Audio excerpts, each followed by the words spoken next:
ingat kita ada masalah seorang, lemah kita.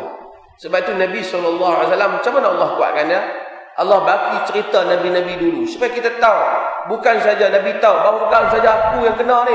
Musa kena dah, Isa dah kena dah, Nabi Ibrahim dah kena dah, lari Nuh dah kena dah. Kita pun bila kita pergi dakwah di tempat kita, sampaikan Islam, edarkan risalah, forward email ke SMS ke tentang hadis Nabi ke apa, ada orang cabar kita, kita rasa aku teruk kena baru sikit tau, saya berteruk, dia berkutuk kot. Allah, gaji pun tak turun, kulit pun tak bercalak, baru kena kutuk dah tak tahan dah kita. Kalau tak tahan tak apa, jumpa kawan lain, tak aku lagi teruk tempat aku, lega sikit kot ya. Wa tawasaw bil haqqi wa tawasaw. Ad-dinu nasihah, kata Nabi. Ad-dinu nasihah, agama ini nasihat. Qala liman? Qala lillahi wa rasulihi. Kepada Allah, kepada Rasulnya. Kepada siapa lagi? Walillahi wa likitabihi wa rasulihi wa li a'immatil muslimina wa 'ammatihim. Kepada Allah, kitabnya. Pada Allah dan kitabnya, ikut Allah dan Rasulnya. Kepada para pemimpin orang Islam dan imam. Ini sikit ada masalah tentang masalah nasihat tentang kepada pemerintah. Nasihat pada pemerintah, apa maksud nasihat? Bila kita nasihat anak kita, apa maksud? Kataan nasihat ni, aku nasihat apa maksud? Kita hiyazatul khair lil mansuh lahu. Kita nak benda baik untuk orang yang kita nasihat.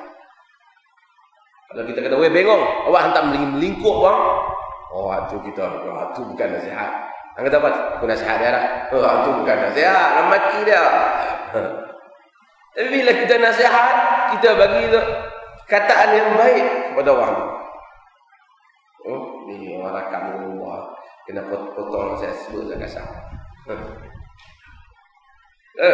Contoh, bila kita sebut kita anak kita nasihat, kita nak supaya dia jadi baik. Kita pergi melingkup, pergi jahanam, itu bukan nasihat. Bila kita nasihat pemerintah, kita nak pemerintah jadi baik. Tapi kadang-kadang kita nasihat pemerintah, kadang-kadang kita nasihat rakyat. Kalau pemerintah itu melakukan perkara yang berbahaya untuk sikap rakyat, kita nasihat rakyat. Mungkin kita tak nasihat pemerintah. Dan nasihat ada beberapa jenis. Ada nasihat yang bersifat pribadi pemerintah. Ke pemerintah ni ada perangai-perangai tak elok pribadi. Yang tu kita tak boleh pergi cakap depan khalayak orang. Urusan pribadi orang.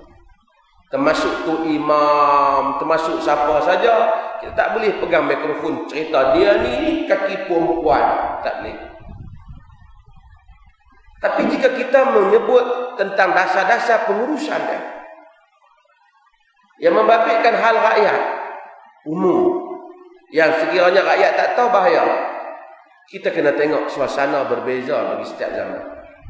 Memang benar dalam hadis Ibnu Abi Asim, Nabi SAW menyatakan bahawasanya, man arada an yansaha sultanin fala yubdi alaniyatan.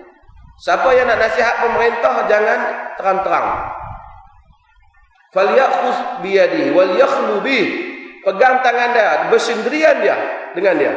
Fa in qabila min fadha wa in lam yaqbal min qad adda alladhi ma'alayh. Jika sekiranya dia terima, alhamdulillah lah. Kalau dia tak terima, maka kita telah tunaikan tanggungjawab. Hadis ni maksudnya bila kita nak nasihat pemerintah dalam urusan pribadi dia, hendaklah kita bersendirian dengan dia.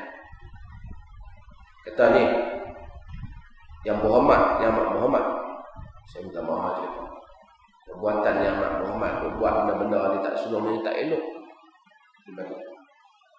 Tapi apabila dia merubah, dia membabitkan urusan rakyat umum, urusan pemberian harta rakyat, dia buat satu program yang membahayakan rakyat, kita boleh mengkritik pemerintah itu berdasarkan sistem yang dia pakai.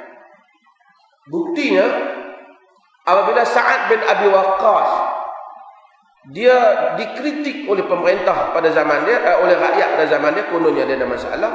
Umar bin Khattab menghantar Muhammad bin Maslamah untuk pergi ke Basrah, satu masjid ke satu masjid, untuk bertanya tentang apa pendapat kamu tentang amir kamu ini. Kata Al-Imam At-Tabari dalam mengulas perbuatan Umar itu, walam yakun al-amru bisir min sya'nihim yauma idin. Bukanlah buat secara senyap-senyap dalam untuk menilai urusan awam rakyat ini dibuat ketika itu.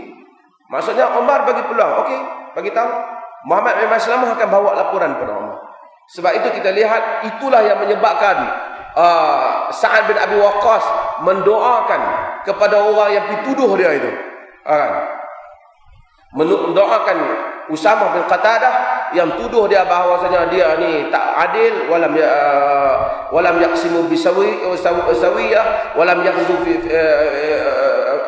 walam ya'dil fi ra'iyah, tak adil dengan rakyat, tak bagi dengan cara adil.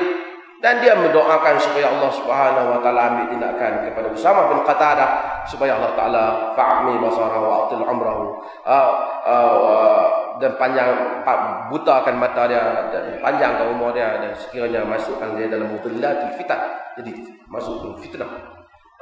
Dia doa itu terkena kepada Usamah bin Qatadah.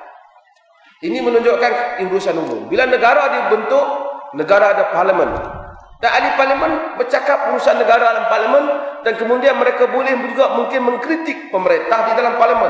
Takkan bila mereka masuk parlimen, mereka tak boleh cakap tentang urusan pemerintah, kerana itu memang tempatnya. Dan apabila demokrasi terbuka, maka orang bercakap juga tentang urusan para pemerintah, tetapi jangan urusan pribadi dia, bercakap tentang dasar-dasar pemerintah dan pandangan setiap pihak mengenai urusan pemerintah.